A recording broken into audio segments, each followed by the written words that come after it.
Look at this. Take a look at this. Do you like that? You see? You see? I'm showing you my earrings, by the way. Let me show you my bracelet as well. This one. Isn't that just beautiful? Can you see? Can you appreciate it? Okay, that's better. Also, my necklace. Oh, I love it so much. It's so simple, and the pendant is just so strong and obvious and slick, and I love it. All these jewelry pieces are from Ana Luisa. I love Ana Luisa. You probably already know because this is almost all the jewelry I wear on a daily basis are from Ana Luisa. And I just love how beautiful, how long lasting their jewelry are. This mama necklace is another one that I wear on a daily basis. Like I never take it off. I wear it to shower and all of that. And it's just so beautiful. It is tarnish resistant, okay? So you know you're getting something that's going to last you for a very long time. And their products are so beautiful, very much affordable as well. You can use my discount code to go shopping. You know, the holidays are coming. You're going to be buying gifts and all of that. So this is the perfect time to get started. So use my discount code to go shopping on Ana Luisa. I'll put the link down in the description box and in the comment section as well. Oh, I need to push my hair back again because I want you to see it. Someone sent me a DM a couple of days ago asking me how we were able to get our son, Nimi, to sleep in his room and what tips I could give her because she's trying to get our daughter to, you know, sleep in their room and all of that. And the week before, someone messaged me asking about potty training updates, how it went with Nimi, how we were able to get him to be, you know, potty trained and all of that. So I was like, that reminds me, it's been a long time since I made a video sharing about my motherhood journey. So in this video, I want to share with you some life-saving tips that I have learned along the way that I just believe every mom should practice as much as possible. Well, maybe life-saving tips is me exaggerating, but but my point in essence is that there are some things that we do that I am so grateful for, that I found out about, and that I will do again.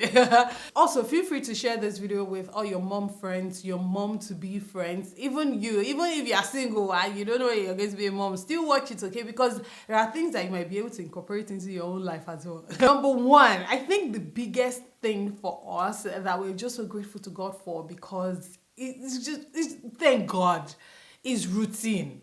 Listen, from the moment that baby is born, you need to, okay, let me just say maximum 1 week. Let's even say depending, not maximum, there's no time. You can start putting your kids on a routine at any time. I might exaggerate a lot, I'm just being dramatic. My point is, the earlier you put that child, that baby on a routine, the better. We put our baby on a routine very quickly. My husband wasn't here for the first 4 months, as you might know. So it was left to me to figure out, okay, how did I want this to work? And nobody even told me. That's the craziest thing about it. It was just something I decided by myself. I was like, you know what? I'm going to put this baby on a routine, because with the way this baby is doing, you know, at 1 a.m. is when he wants to come and be playing. At 5 a.m. he wants to wake up. And, you know, it was just, the babies are just, you know, they're babies, right? They're still figuring it out themselves. And I get that. But it is very important to put your kids, your babies, on a routine, because that will help you get some sort of order in your life as well. Because the way babies are, they can fly off the handle, meaning they do whatever they want whenever they want to do it, right? So if they are feeling sleepy at 6 p.m., they're going to sleep at 6 p.m., right? And they're going to wake up at 12 midnight saying, hey, I'm awake, now I want to play, you know, I want you to run after me or something, you know. So putting that child, so setting a routine in place and sticking to it is very important. Now, it might cost you a lot of things. Like for me, it's probably going out at night, being able to go out at night, you know, being able to hang out, you know, so late. There's an invitation and they say there's an invitation for a party or for a housewarming and they say it starts at 7 p.m. My son goes to bed at 8 p.m. He has to go to bed at 8 p.m. If his dad is available, if his dad is available to watch him, then great, right? However, if his dad is not available to watch him, then, you know, that means, unless it's absolutely important, Unless it's absolutely crucial. That's when I break the routine.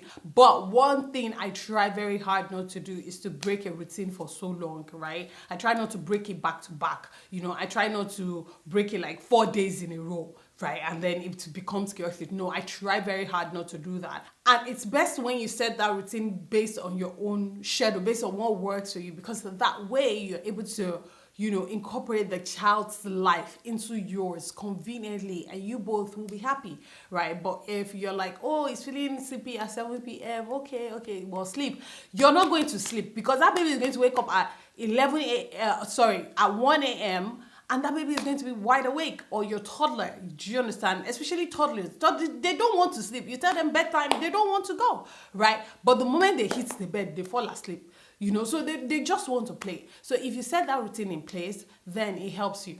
Number 2, routine also has to do with things like brushing your teeth, having your bath, wearing your underwear, laying in your bed, praying, eating at a certain time, eating at a certain place, setting specific things on ground, to make sure that they understand that there is order. There's supposed to be order. They know what they're supposed to do. So even if they don't want to do it, they know, there is something missing. They feel it. When I say, okay, bedtime, and I'm saying, okay, let's go to bed to our son, and we haven't prayed, he tells me we need to pray. Even though when we are praying, he's running up and down. Well, he's running up and down the whole place. He doesn't get, but he knows that there is something that comes before I go to bed, and that's praying. And I cannot take him into the shower without brushing his teeth, because he knows that he needs to brush his teeth before he has his bath, right? It's from doing it repeatedly and consistently. They're going to fight you on it. That's their nature. They want to do what they want to do, But if you stick to it and you're consistent with it, then it will sink in their brain. Now, when he enters the house, he takes off his shoes. When we started doing it, he didn't like it. He used to say, no, he's not taking off his shoes. But we stuck to it. Now, if you try to enter the house without taking off your shoes, it's going to tell you need to take off your shoes. Learned that that's how kids are, right? They are like sponge. They just soak in, whatever you give to, whatever you put them in, they just soak it in, So I'm trying really hard, so help me God, to ensure that he's soaking in the right things. I'm trying to give my bad habit away from him, so that he's only soaking in the right things. He knows that we need to lay his bed before he goes to school in the morning. He knows.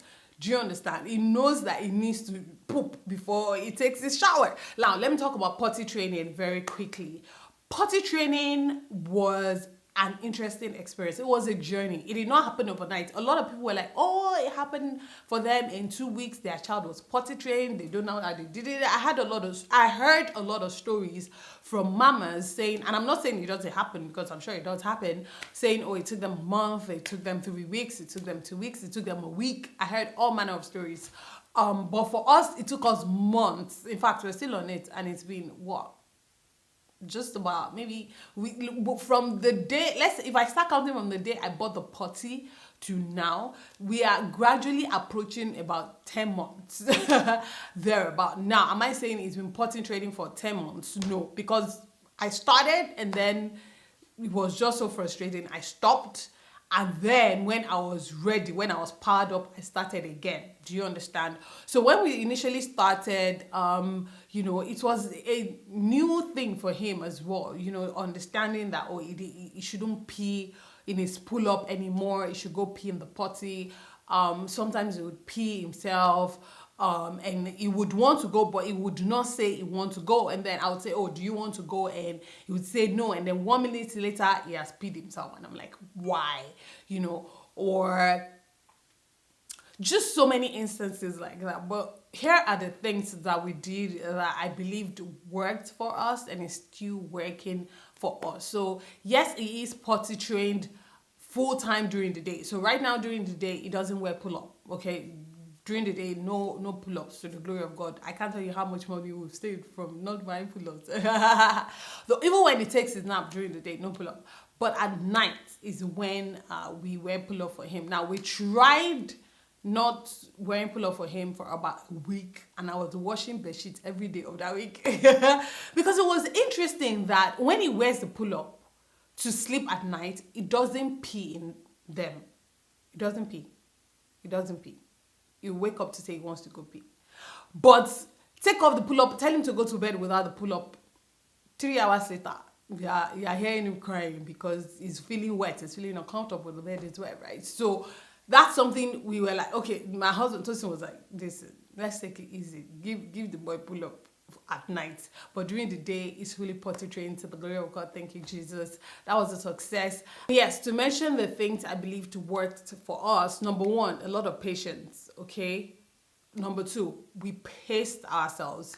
I decided not to rush it. I think I started potty training fully after he turned 3, which was just like a couple of months ago. Like, it's not even up to 6 months. Is it up to 6 months yet? Yes, when I really, really started was when it turned 3, because I was like, okay, I'm going to take it easy with him. And, when we understand ourselves better, then, I'll really go hard at it. So I paced myself. I spoke with a lot of mamas. They were like, you know what, see, don't rush it. Just go at the child's pace. And that was what we decided to do. Another thing we did was they would wake up in the morning instead of him, because typically when he wakes up in the morning, I noticed that he would then pee in his pull-up. So what we started doing was he would wake up in the morning and then I would rush him to the bathroom, take off the pull-up and tell him to pee in the potty. So he started associating the potty with peeing, right? And then randomly I started timing him. Okay, initially I was doing every 2 hours, but then I realized that with his intake of water, it was peeing much more frequently. So I started doing every hour. So instead of saying, do you want to pee? I'll just carry him and take him to the potty and say, okay, pee. So I'll just tell him to pee. And almost all the time he would, because he's pressed, right? Sometimes he will go, he might play around. If it's not ready, he wouldn't pee, and then we just wash our hands and leave, right? But doing that every hour, again, it drinks a lot of water, so I had to do it every hour. Doing that every hour really helped keep him dry, keep him from peeing himself. Also, his school really helped. The school he was going to at the time, they really, really helped. I have to give it to them because there were other kids in the class that were also being potty trained as well. So I think him seeing other kids say, I want to go potty to the teacher, really also helped him. For instance, one day he just came home and he started standing to pee. I didn't teach him to stand. I had not gotten to that place. But apparently it was something he probably picked up from school, from seeing the other male kids standing to pee. So he got home and I would say, okay, sit. He would say, no, he doesn't want to sit. He wants to stand. I was like, well, sorry. And then he would stand to pee, And so having him in school also really helped with that as well. Now, getting our son to sleep in his room, again, has to do with routine and something that we started a very, very long time ago. As most of you might know, for the first part of the year, all of us were sleeping in the same room, okay? We had just the one room that we were all sleeping in. To the glory of God, we were able to get him his own room after that. And that was so the moment we moved into that apartment where we had 3 rooms, we assigned one room to him and we just talked to it. So I would consistently say to him, this is your room. Do you like your room? Nathan's room, Nimi's room. So I kept saying his room, even when we got here, because I didn't want him to fall back into wanting to sleep in our room, right? Because for 3 months up to we came here, it was sleeping in our room because we had a guest staying with us at the time, so he had to stay in our room. So I was a bit concerned. I was like, I didn't want us to move into our new house and it would now want to be sleeping in our room. So from the moment we started packing and I started telling him he's going to get his own room, Nathan's room. When we moved here, I took him into the room. I was like, Nathan's room. I was shouting. I was saying it repeated. I wasn't nagging him, but I would say, do you like your room? Nathan's bed. Nathan's this, Nathan's that. Just so he could identify the room as his and understand that was his room. So that was something that was very important that I think you'd have to do if that's something you're trying to do, is just to talk to them. Go put it in your room. Go bring your shoes from your room. Take this to your room. Just so they can also know that they have their own space and mommy and daddy have their own space as well. Do you get? And then typically in the middle of the night, he would wake up, he'll come to our own room, we'll take him back. sometimes we say, oh, he wants to pee. Okay, well, we'll take him to pee and then we'll take him back to his room. Because again, we don't want him to think that it is okay for him to just walk into, I mean, we leave our door open because again, you know, we have our son and all of that. We have to make him comfortable to come in, you know, but at the same time, we just want him to feel comfortable to sleep in his room by himself. So that was what we did for a very long time, you know, that led us up to him being able to sleep in his room by himself. The next thing is the fact that these kids are watching you, okay? They are watching you and they are absorbing what you're doing and doing it themselves, right? We introduced Solid to our son maybe about 2 months ago, you know, was when we started, you know, actively giving him like poundo and egusi and, you know, eba and, you know, all solid African meals, right? And initially it was like, you know, but I'd feed it to him, it will eat it, you know. He might cry initially like, oh, he doesn't want, but then once he starts to eat it, then it tastes how delicious it is, then he will start to eat it and all of that. So, you know, but I still had to feed him. And then a few days ago, maybe like a week or two ago or so, we're eating egusi and poundo, and I was about to feed him, and he said no, he wanted to feed himself.